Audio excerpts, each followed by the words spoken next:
అవ్యయం మయా సృష్టం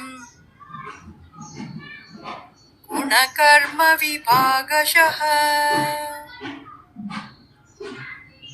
తస్య కర్తారమపి మాం విద్య కర్తారమవ్యయం. జనుల గుణములు కార్యకలాపముల ఆధారంగా 4 రకాల వృత్తి ధర్మములు నాచే సృష్టించబడ్డాయి.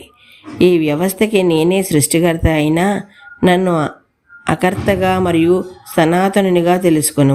వేదములు జనులను 4 రకాల వృత్తుల వారిగా విభజించాయి. ఇవి వారి స్వభావం అనుగుణంగా చేసినవి కానీ వారి పుట్టుకను బట్టి చేసినవి కావు. ఇటువంటి వైవిధ్యం ప్రతి సమాజంలోనూ ఉంటుంది. సమత్వమే ప్రధానమైన సూత్రముగా ఉండే కమ్యూనిస్టు దేశాల్లో కూడా మానవులలో ఉండే నానావిధత్వమును తొలగించలేము. కమ్యూనిస్టు పార్టీలో మూల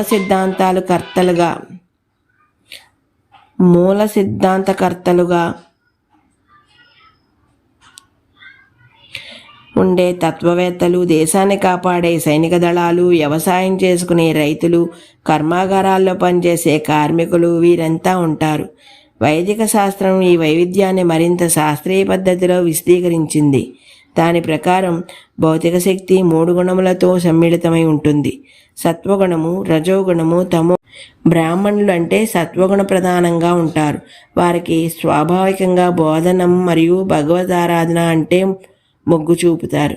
క్షత్రియులు రజోగుణ ప్రధానముగా ఉండి స్వల్పంగా సత్వగుణ మిళితమై ఉంటారు. వీరు పరిపాలన మరియు యాజమాన్యం వైపు మొగ్గు చూపుతారు. వైశ్యులు రజోగుణము మరియు కొంత తమోగుణము మిళితమై ఉంటారు కాబట్టి వారు వ్యాపారం మరియు వ్యవసాయ ప్రధానంగా ఉంటారు. తరువాత శూద్రులు, వీరు తమోగుణ ప్రధానంగా ఉంటారు. వీరు శ్రామిక వర్గంగా ఉంటారు. ఈ వర్గీకరణ అనేది జన్మతః వచ్చినవి కావు లేదా మార్చలేనివి కావు. ఈ వర్ణాశ్రమ వర్గీకరణ అనేది జనుల స్వభావం మరియు చేష్టల ఆధారంగా ఉంటుంది అని శ్రీకృష్ణుడు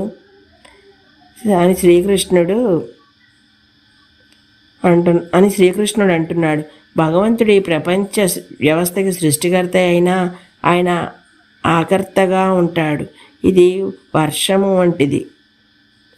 అడవిలో వర్షపాతం అంతటా సమానంగా పడిన కొన్ని విత్తనాల నుండి పెద్ద మర్రి చెట్లు వస్తాయి. మరికొంత విత్తనాల నుండి అందమైన పుష్పములు పూస్తాయి. మరి వేరు వాటి నుండి ముళ్ళ పొదలు వస్తాయి. ఆ వర్షం అన్నింటి పట్ల పక్షపాతం లేకుండా సమానంగా కురుస్తుంది. ఈ వ్యత్యాసానికి బాధ్యత దానిది కాదు. ఇదే విధంగా భగవంతుడు జీవులకు కర్మలు చేసే శక్తిని ప్రసాదిస్తాడు. కానీ ఆ శక్తితో వారు ఏం చేస్తారో వారికి పూర్తి స్వేచ్ఛ ఉంది. వారి చర్యలకు భగవంతుడు కారణం కాదు.